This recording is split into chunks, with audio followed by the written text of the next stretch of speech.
Hey guys, it's me AZRP, and today I'm going to be making an updated version on how I jitter click.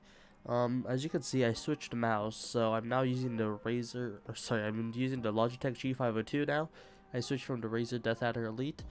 The shape's completely different from the Death Adder Elite, so I'm going to need a different way of gripping the mouse. So basically, as you can see here, there's two buttons right here along the left click button.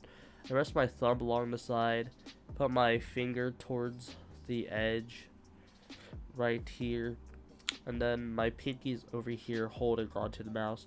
And then to right click, I use my ring finger, and then I just go like this. Like you just flex your biceps, like this. Sorry if you hear my brother screaming in the back, but you just flex your biceps, and that is how I jitter click. Or that's how you get your arms to vibrate, and then this is how I click. So now I guess I'll just go into a hand cam and you guys can see how I play.